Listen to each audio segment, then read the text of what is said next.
الحمدللہ عز و جل آج ہمیں امیر اہل سنت نے وہ کام کی بات بتائی ہے اور ایسا مدنی ذہن دیا ہے کہ یقیناً سننے والے ہزاروں اسلامی بھائی اور اسلامی بہنوں میں یہ ایک نئی سوچ ہوگی کہ اپنے پیدائش کے دن کسی شخص کو اپنے بارے میں کیا ذہن رکھنا چاہیے۔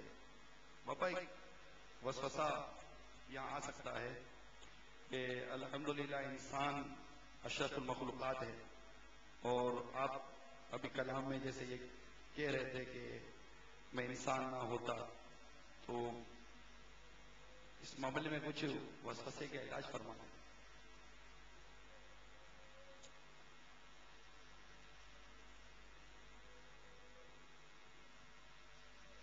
اس میں اللہ تعالیٰ کی ناشکری بھی نہیں ہے، اللہ تعالیٰ پر اعتراض بھی نہیں ہے، بلکہ خوف کے موقع پر متعدد صحابہ کرام علیہم الرضوان کے اقوال سے ملتے ہیں۔ اب جیسے کہ قطعی جنتی اور سب سے بڑے صحابی حضرت سیدنا ابوبکر صدیق رضی اللہ تعالیٰ عنہ کے ارشادات علامہ جلال الدین سیوطی شافعی رحمۃ اللہ تعالیٰ علیہ نے شرح الصدور میں نقل کی ہیں۔ مثلا کہ کاش ایک پرندے کو دیکھ کر فرماتے کاش کہ میں بھی پرندہ ہوتا، میں انسان کے بجائے پرندہ ہوتا اور ایک شاخ سے اڑ کر دوسری شاخ پر بیٹھتا اور پھل کھاتا، کاش میں انسان نہ ہوتا۔ فاروق اعظم رضی اللہ تعالیٰ عنہ کے ارشادات ملتے ہیں کہ کاش میں دمبا ہوتا اور مجھے کھلا پلا کر فربا کیا جاتا اور پھر مجھے ذبح کر کے اس کا گوشت کچھ کھا لیا جاتا، کچھ سکھا دیا جاتا۔ بی بی عائشہ صدیقہ رضی اللہ تعالی عنہا جو ام المومنین ہیں، ان کے کئی قول ملتے ہیں۔ کبھی فرماتی کاش میں پتھر ہوتی، کبھی فرماتی کاش میں راکھ ہوتی مٹی، کبھی فرماتی کاش میری مائی مجھے نہ جانتی۔ تو یہ اس طرح کے اقوال خوف خدا کی وجہ سے صحابہ کرام علیہم الرضوان کے مستند کتابوں میں موجود ہے۔ اس لیے اگر کوئی ایسا کہے تو اس میں کوئی شرعی گرفت نہیں ہے، اس کا تفصیلی بیان میں نے کیا ہے اور اس کی ویسیڈی بھی بنی ہے۔ غالباً اس کا نام ہے سگے مدینہ، سگے مدینہ کہنا کیسا، غالباً اس طرح کا نام ہے۔ ابھی ویسیڈی ریلیز نہیں ہوئی، لیکن مدنی چینل پر ہو سکتا ہے چلائی گئی ہوگی۔ انشاءاللہ مدنی چینل پر چلا دیں گے تو اگر وسوسے ہوں گے تو انشاءاللہ دور ہو جائیں گے۔ تو اس میں کوئی وسوسے کی بات نہیں، اللہ کی ناشکری نہیں، بلکہ یہ بھی اللہ تعالیٰ کے خوف کا ایک مطلب سبب ہے کہ میں کچھ یعنی کہ اس نے اتنا عظیم انسان بنایا، میں شکر اس کا ادا نہیں کر پایا، شکر کا حق ادا نہیں کر پایا، تو کاش پیدا ہی نہ ہوتا، یا پیدا ہوئے تو کسی یعنی کہ پیدا ہی ہونا تھا تو کتا بن گئے ہوتے، اونٹ بن گئے ہوتے، دمبا بن گئے ہوتے۔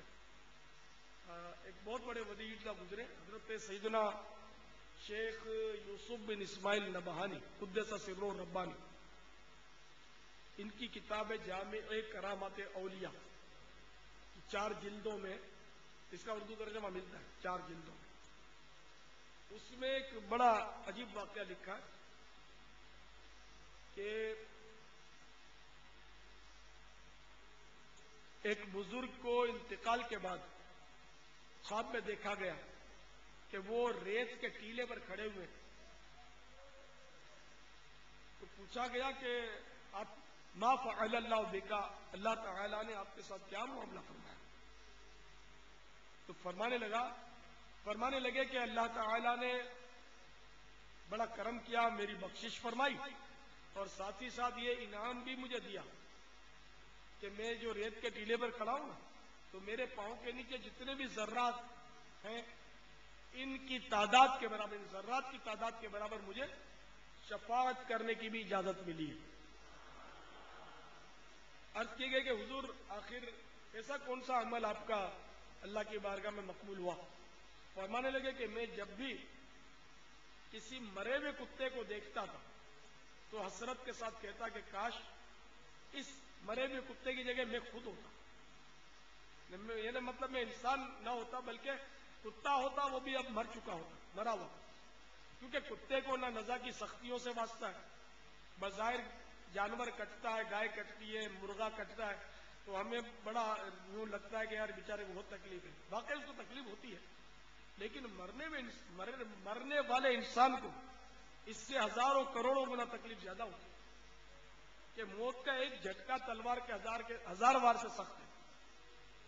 موت کا جھٹکا اتنا تکلیف ہے، جب روح قبض ہو رہی ہوتی ہے تو انسان کو فرشتے باندھ دیتے ہیں، ورنہ تو وہ ٹکرا جائے دیواروں سے، جنگلوں میں باندھ دیتے، اتنی شدت کی تکلیف ہوتی ہے۔ جو جانور ذبح شدہ جانور کو اتنی نہیں ہوتی تکلیف، ہمیں نظر آتی ہے البتہ ہوتی ہے، اتنی نہیں ہوتی جتنی مرنے والے انسان کو ہوتی ہے۔ تو کتا جو ہے اس کو نزا کی سختیاں نہیں اس کے ساتھ۔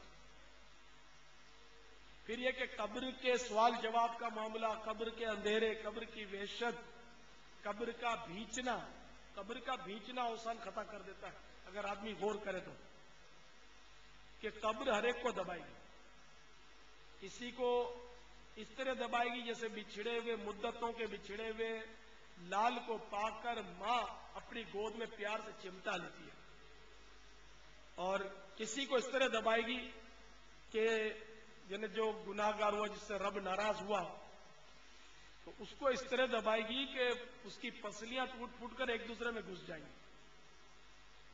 تو اب ہم اپنے آپ کو جانتے ہیں کہ ہم کتنے نیک آدمی ہیں، ہم نے زمین کو گناہوں سے بھر دیا۔ وہ کون سا قدم ہے جو ہمارا گناہ کی طرف نہیں اٹھتا؟ قدم بعد میں اٹھتا ہے، پہلے گناہ کا ارادہ کر چکے ہوتے ہیں۔ تو ایسی صورت میں نہ جانے ہمیں زمین کس طرح دبائے گی۔ اگر زمین نے ہماری دبوچ کر پسلیاں توڑ پھوڑ دی تو کون وہ ہمارا بون اسپیشلسٹ ہمارے پاس آئے گا جو ہماری ہڈیاں درست کرے گا؟ ہمیں کون دوا کھلائے گا، کون مرہم دے گا، کون تسلی دے گا؟ تو یہ سب سوچنے کی بات ہے۔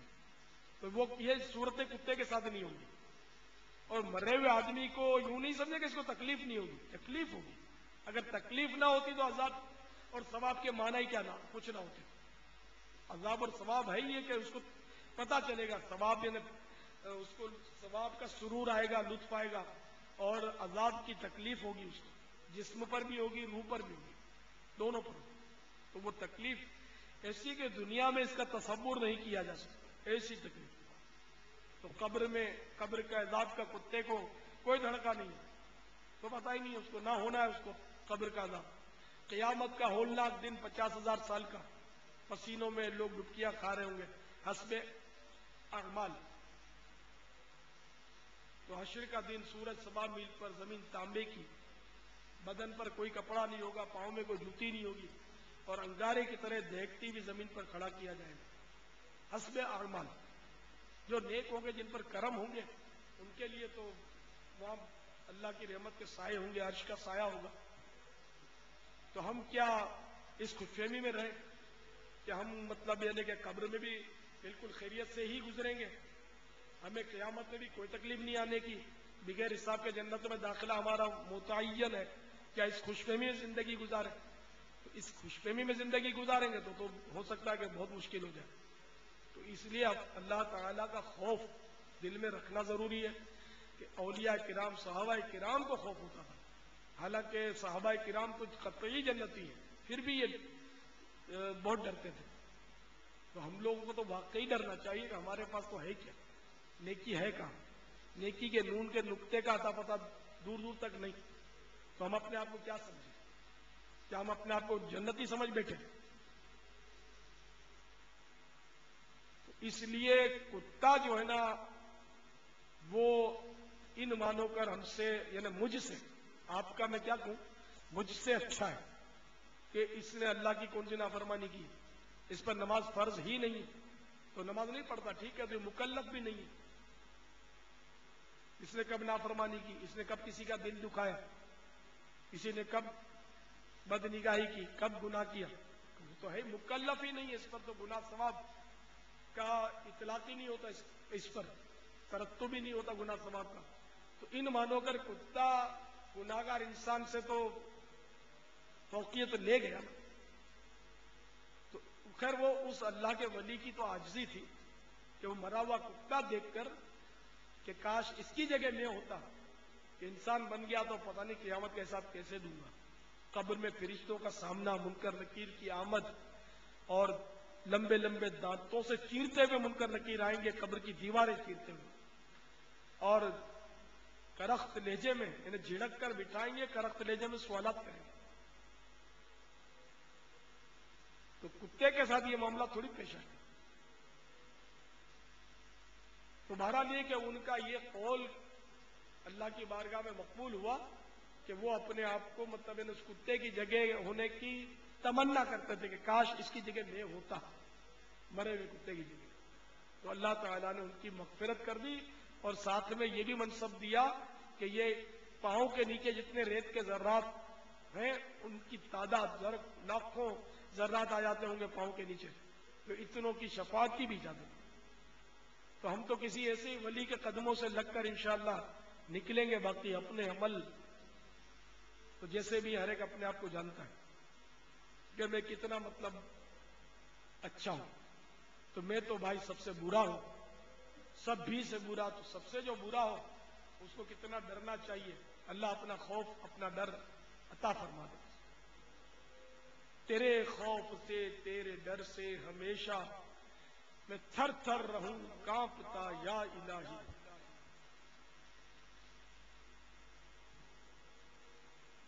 صلو علی الحبیب صلی اللہ تعالی علیہ